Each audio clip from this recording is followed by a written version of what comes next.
अस्सलाम वालेकुम स्टूडेंट्स, बिस्मिल्लाहिर्रहमानिर्रहीम। आज का जो हम अपना जो ग्रामर का इंग्लिश लैंग्वेज कोर्स का जो पोर्शन है ना वो स्टार्ट करने जा रहे हैं। तो अब ग्रामर के लिए वैसे तो बहुत से नोट्स आपको मिल जाते हैं, बहुत सी चीज़ें जो है ना मिल जाती हैं, लेकिन बहुत से स्टूडेंट्स जो है ना वो मुझे ये कहते हैं कि मैम नोट्स बनाने में यानी उनको जो है PDF फाइल से पढ़ने में जो है ना बहुत इश्यूज़ उनको जो है ना फेस करना पड़ते हैं।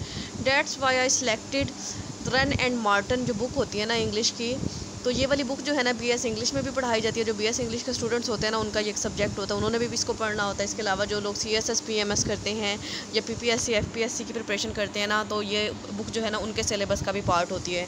तो डेट्स वाई मैंने इसी बुक को जो है ना चूज़ किया है अपनी प्रिपरेशन अपनी जो है ना लेक्चर्स के लिए, कि आप सब जो है ना, ताकि अगर ज़्यादा जिन लोगों को मसला है, वैसे मैं आपको PDF फाइल में भी ये बुक जो है ना प्रोवाइड कर दूँगी, इसकी की भी प्रोवाइड कर दूँगी कि आप लोग जो है ना यहाँ से मतलब लेक्चर्स को सुन लें, समझ लें, और फिर इसके जो एक्सरसाइजेज होंगी ना वो आपने सॉल्व करनी हुआ करेंगी। और इसके एंड पे जो इसके साथ में इसकी की बुक भी आपके साथ शेयर करूँगी, उस वहाँ से अपनी कीज़ जो है ना आप लोग मैच किया करेंगे कि आपको जो टॉपिक आपने किया है वो आपको समझ आ गया है, कि आप उसको अटैम्प्ट करने के जो है उसको उसके अकॉर्डिंग जो है काबिल हो गए हैं या नहीं हो गए। इस तरह से आप इसका टेस्ट भी हो जाएगा। और ये बुक अगर आप बाय करना चाहते हैं तो इसके लिए भी आप मुझसे कॉन्टैक्ट कर सकते हैं। तो ये बुक जो है ना आपको मेरी तरफ से भी मिल जाएगी। इसकी प्राइस जो है ना मुझे फ़िलहाल जो चल रही है फ़िलहाल कंफर्म नहीं है, तो आप मुझे टेक्स्ट कीजिएगा, मैं आपको जो है ना ये बुक भी जो है ना आपको डिलीवरी के साथ जो है आपके होम एड्रेस पे जो है ना ये पहुंचा दी जाएगी। तो स्टार्ट करते हैं। रन एंड मार्टन की बुक का हमारा फर्स्ट पेज है, फर्स्ट चैप्टर है सेंटेंस। जब हम ग्रामर को स्टडी करने जा रहे हैं तो हम सेंटेंस को पढ़ते हैं।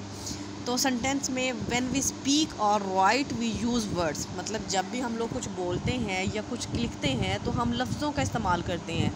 अब मुख्तलिफ़ लफ्ज़ों से मिलके जो है ना जो एक सेंटेंस वो है बनता है। We generally use these words in group as little Jack Horner sat in a corner, कि यानी हम मुख्तलिफ जो वर्ड्स होते हैं उनकी एक तरतीब लगाना होती है, फिर उस तरतीब को लगा के एक सेंटेंस जो है ना वो हमारा कंप्लीट हो जाता है। मतलब यानी कोई भी बात जब आप करनी है, आई गो टू स्कूल जब आप कहेंगे तो इसमें आई को, गो को, टू को, स्कूल को, आपने 4 वर्ड्स को कंपाइल करके एक सेंटेंस जो है वो बनाया है। तो इसलिए जो सेंटेंस जो होता है ना वो डिफरेंट टाइप के वर्ड से मिलके बनता है।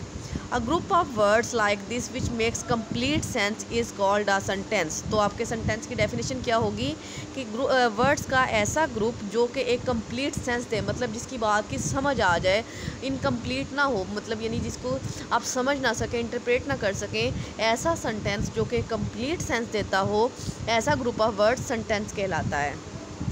उम्मीद है कि आपको सेंटेंस की डेफिनेशन तो समझ आ गई है। अब नेक्स्ट जो है ना हम काइंड्स ऑफ सेंटेंसेस करेंगे। Kinds of sentences are of 4 kinds. अब सेंटेंसेस जो हैं वो कितने टाइप्स के होते हैं? 4 टाइप्स के होते हैं। अब कौन सी है? नंबर 1 पे देखिए, दोज विच मेक स्टेटमेंट्स और असर्शन, मतलब ऐसे सेंटेंसेस जिसमें सिंपल स्टेटमेंट्स दी जाती हैं, जिसके एंड पे जो है ना फुल स्टॉप लगा दिया जाता है, जिसमें आप एक बात जो है ना वो टू द पॉइंट बात कर देते हैं। जैसे मिसाल के तौर पे Humpty Dumpty sat on a wall, ये एक स्टेटमेंट है, ठीक है।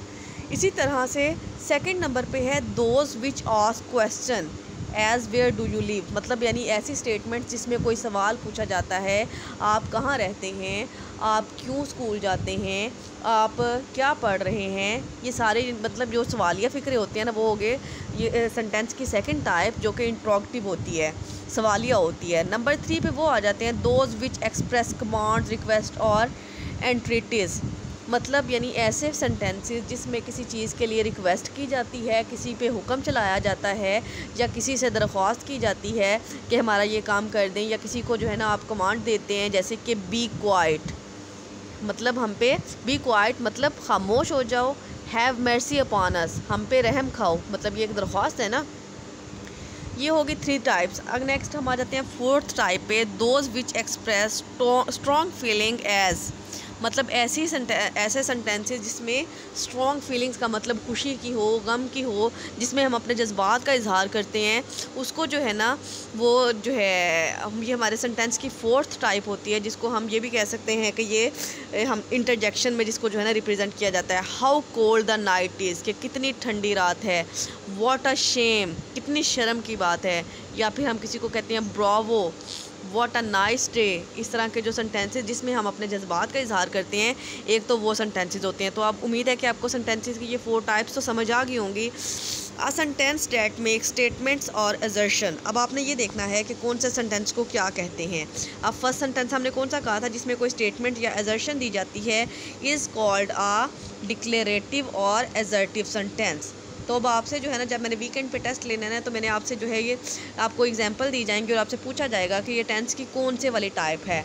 ठीक है, a sentence that makes a statement और assertion is called a declarative और असर्टिव सेंटेंस।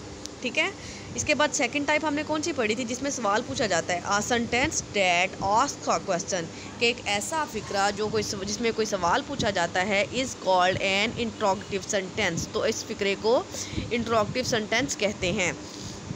इसके बाद देखिए, a sentence that expresses command और an entreaty is called an imperative sentence, कि ऐसा फ़िक्रा जिसमें किसी चीज़ का हुक्म दिया जाए या दरख्वास्त की जाए तो उसे इम्पेरेटिव सेंटेंस कहते हैं। इसके बाद अ sentence that express strong feeling is called N exclamatory sentence, कि ऐसा फ़िक्रा जिसमें किसी फीलिंग का जो है ना बहुत ज़ोरदार जो है इजहार किया जाता है, वो एक्सक्लामेटरी सेंटेंस कहलाते हैं। अब मज़ीद ये सेंटेंसेस कैसे होते हैं, इनकी फॉर्मेशन कैसे होती है, वो हम आगे पढ़ेंगे। फ़िलहाल अभी जो है आज के लेक्चर में मैंने आपको सेंटेंस का जो है इंट्रोडक्शन और इसकी टाइप्स जो है वो बता दिए, और उम्मीद भी है कि आपको समझ भी आ गई होगी। टेक केयर, अल्लाह हाफ़िज़।